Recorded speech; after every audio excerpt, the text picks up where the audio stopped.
Saturation. Saturation. Saturation. Saturation.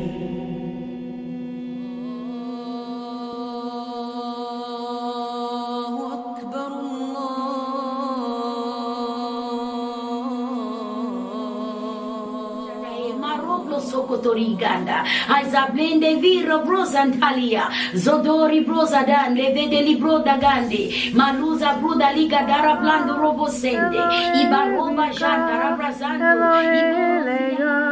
Melohe Rachel, Ha'el Hagadol Hagibor Vehanora. The Muslims believe in the God that created the universe, and I think the Christians do, and the Jews do. Now, as long as all of them are talking about the Creator, the Jews may call him Jehovah, and Christians may have another name for him.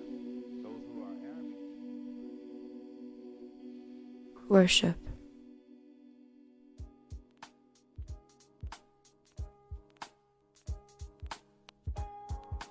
You know, I'm always in my room, and I go through things at home.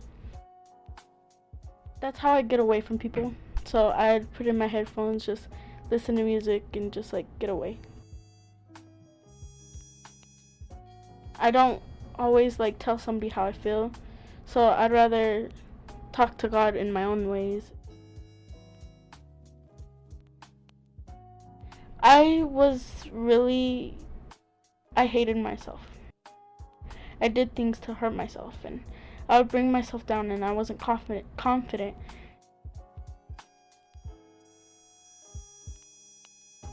As I got older and I started getting to know more about God, I would listen to his music, and I would pray, and I would go talk to the people at my church, and they would just tell me, that maybe things aren't okay at the time. And it's hard, the things that I was going through, because I'm the stepdaughter of my family. They would just tell me, pray and pray that things would get better, and they did. Things got better, and I always had someone to talk to, which made things easier, and I was finally able to be able to breathe again.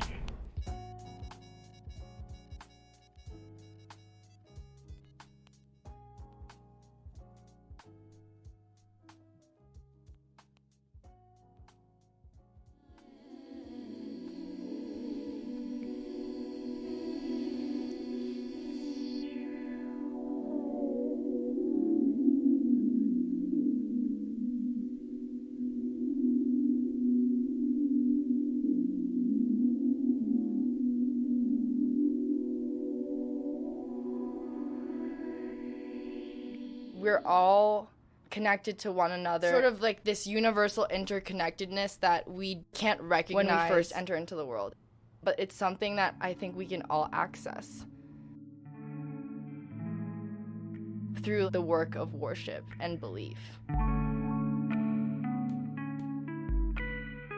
I think I was probably 6 or 7. I was sitting with my dad, and he was leading us in a meditation.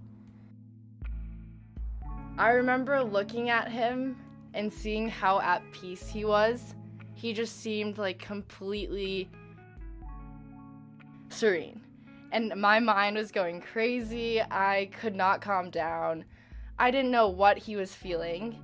And in that moment, I really desired an access to this feeling, or how he looked. It just seemed like he was in a place of utter peace. I worship a variety of deities, including Kali and Shiva, the Buddha, the Amida Buddha specifically, and they all sort of represent different aspects of the divine. Each god, they're not separate from each other. They're all representing a part of the larger God. These deities are body parts of the great divine, if that makes sense.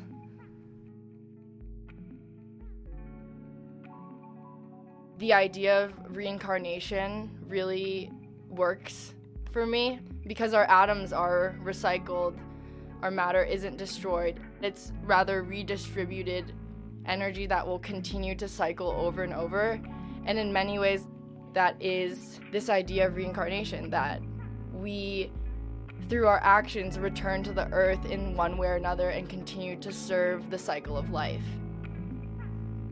I can get down with that. I can believe that regardless of what I accomplish in my life, I will return to the earth and hopefully come back as something useful, even if I'm a tree.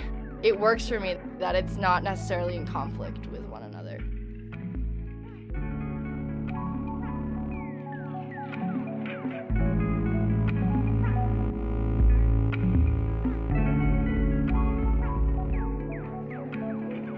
I think I originally started worshiping because I was scared. I had this fear of not knowing what the end of my life was gonna look like. When I leave this earth, am I gonna be so scared that I didn't think the right things, I didn't feel the right things, I didn't do the right things? I think worship and religion allow you to enter into this tradition of life, where people who've come before you have considered these ideas of mortality. They've been scared. They haven't known how to conduct themselves, just like you have no idea in the beginning.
They sing songs and I listen to them. My old church was for kids and we used to make art of God, make crosses together, and we made an octopus of God.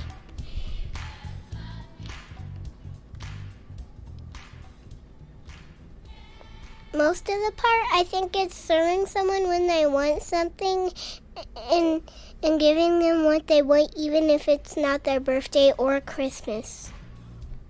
I go to church and I learn about him, and my grandma is scheduling me up for me to put my face in the water and pray to God. And when I put my face in the water, when I'm baptizing, I put a letter in an envelope and send it to God. And in my letter, I'm going to put a G in there.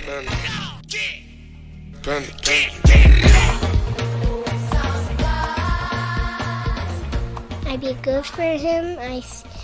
I serve him, And when he says that I have to go to the bathroom, I go straight there, even if they don't allow me. Because I believe in God and we have to worship God if we have to believe in Him. Well, in my opinion, all of us have to believe in Him. And if we believe in the devil, we believe in God. If we don't believe in the devil, we don't believe in God. To me, God is giving us a test, and if we get through, we can shine through Him. The test is to get brighter, learn new things every day you wake up. Life. Live your life. Do what you love. As long as you're not selfish, as long as you're not rude. Don't be rude and don't be selfish. And there's one thing God can't do. He can't lie.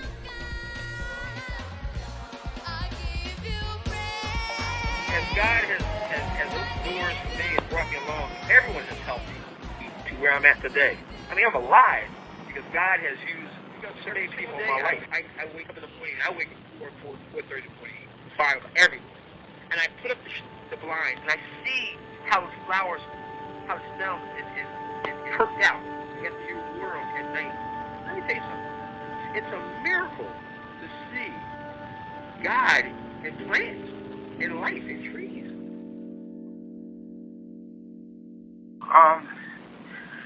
Being the youngest out of 5, my mother raised all 5 of us on welfare. My father was a professional, but never lived with us.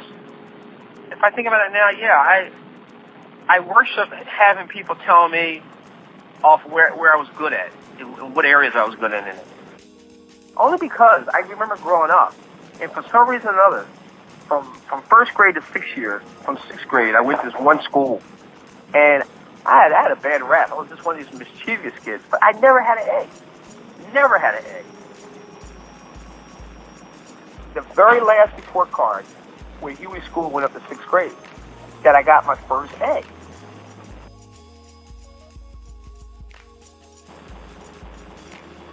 My whole life just changed. I just felt good. And I had a counselor telling me, see, you can do it. Well, something snapped out of me. I still don't know this very day.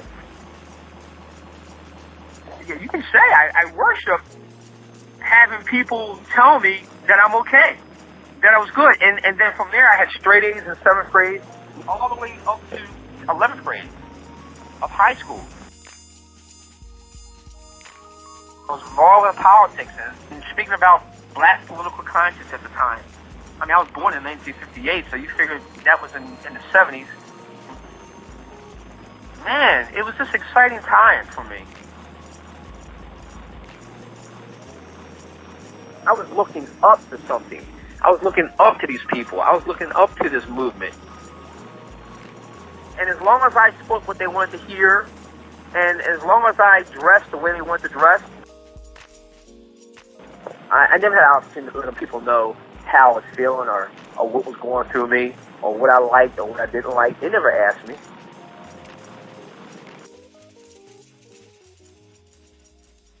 Yeah, at that point, it was no longer I felt like I needed them. I felt like they needed me. It was no longer me worshiping them. I wanted them to worship me in a sense. It just kept me on this high. And I remember seeing these well-to-do, seemingly white adults, young people, and they came from affluent homes. But at the same time, they also came with drugs. They also came with cars. They also came with a loose lifestyle. I didn't correlate having good grades and you be able to live a lifestyle like that. You know what I mean? So what did I do? I jumped in with it. I worship that lifestyle. I worship being up there. So much so that you know, it took me a little longer to learn, but, you know, I lied to myself to the point that I knew that, you know, if I didn't settle down, that, you know, and know that I had to study more. Find divinity in the world, I mean, the worldly things as opposed to spiritual, you never get enough. I mean, you always want more. I was really more concerned about what people thought about me as opposed to me, what I thought about myself. Matter of fact, for all those years, I never thought about myself, if I think about it now. When that kind of worship, when I was looking for the acknowledgement,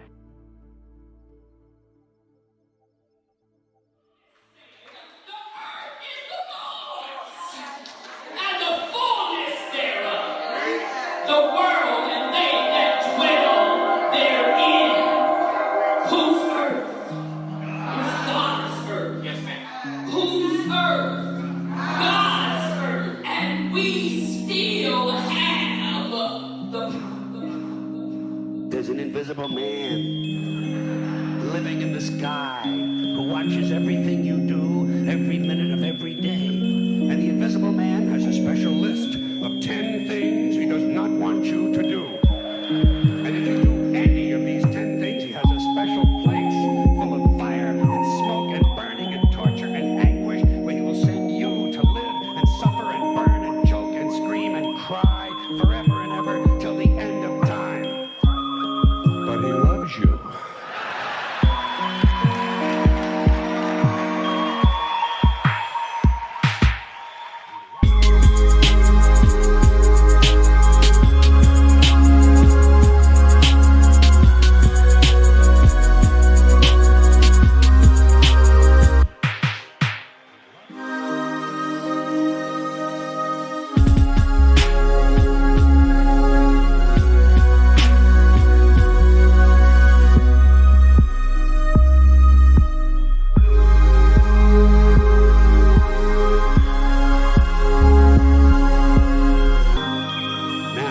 Talk about a good bullshit story.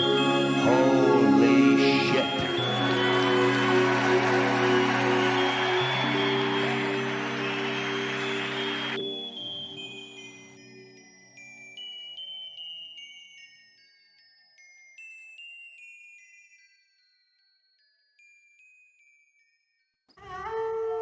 I worship one thing and one thing only, and that is CBS Survivor. Every single Wednesday night, I dedicate myself to about 3 hours of solid Survivor time. I watch the show, I listen to podcasts, I listen to about 6 or 7 hours of Survivor podcasts a week, and then tend to rewatch last week's episode before in preparation for the upcoming Wednesday. These 18 strangers have volunteered to be marooned and left to fend for themselves for the next 39 days. I would say my passion for Survivor goes back to childhood. It was something that my family did together. It was Rice Wednesdays night, and it just meant something special to me. And I think that I like having that tradition and that regularity in my life. The fourth part of Survivor: outwit, outplay, outlast, outhumble. That's why I'm here. I didn't outplay people. Survivor has a huge impact on my personality. I think about Survivor things often. I think about trusting people, whether they're telling me the truth or not, how I can finagle my way in certain situations. I also just have a lot of joy on Wednesdays because I'm excited and it gives me something to look forward to. So I think midweek hump day, everyone's slumped and depressed, and I'm just happy that it's Wednesday.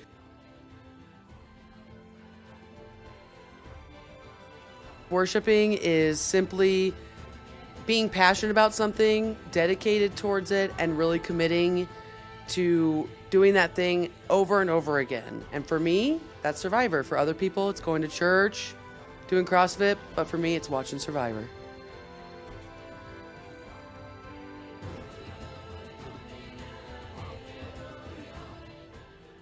My name is Mohammed. I was raised in an Islamic household. A lot of the questions that I was asking were questions that were very unfamiliar to those within the Islamic community, and so I kind of strayed away from religion. The two people that I admire the most are Martin Luther King and Malcolm X. I'm constantly fascinated by this role that spirituality played in both their lives, even though they had very different religions and very different views, at least in the earlier parts of their lives. I was very fascinated by the ways in which religion and spiritual center shaped and guided their practice in life. Constantly asking that question of how does one gain the strength to constantly speak truth to power, to constantly take on opinions that are considered unpopular within society? Where does one derive that strength? One of the most fascinating moments for me is the moment when Dr. King gives his Beyond Vietnam speech. I come to this magnificent house of worship tonight because my conscience leaves me no other choice. This idea of what does it mean to live life through your purpose. As an individual inclined towards spirituality, I think that the most important thing is to figure out what is your purpose on earth and understanding how do you serve your Creator.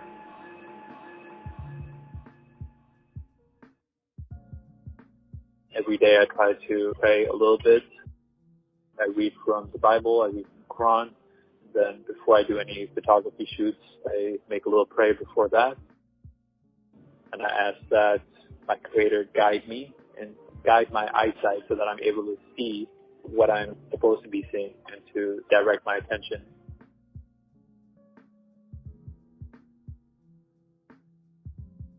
So I've been thinking a lot about the relationship between arts, creativity, spirituality, and divinity. In the Bible, the first chapter is Genesis. The first act is the act of creation. This idea of God as the ultimate creator and the source of creativity. What does it mean to create a world, a physical world? And then as artists, what we do is we look at the world and we highlight or we underline certain elements of the world in order to create our own vision of how we see it. That's how it comes across in our artwork. So I think the moments when you are looking out in the world and you're being inspired by it are the moments when you are remembering this divinity that exists within you. The things that you create out of that are in the same way, the way in which God creates the world.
Thank you to all listeners and all of those interviewed for this episode of Saturation. Aniston, Karuna Abe, Anna, Thomas Hines, Jamie Bronter, and Mohammed Mia. Special thanks to Kiana Giatti, Cassius Healy, Manuela Rocho, and Daniel Walsh for their artistic contributions. I gotta suffer? Pain in my heart, carry burdens full of struggle. Why God do I gotta bleed? Every stone thrown at you, resting at my feet. Why God do I gotta suffer? Earth is no more, won't you burn this motherfucker?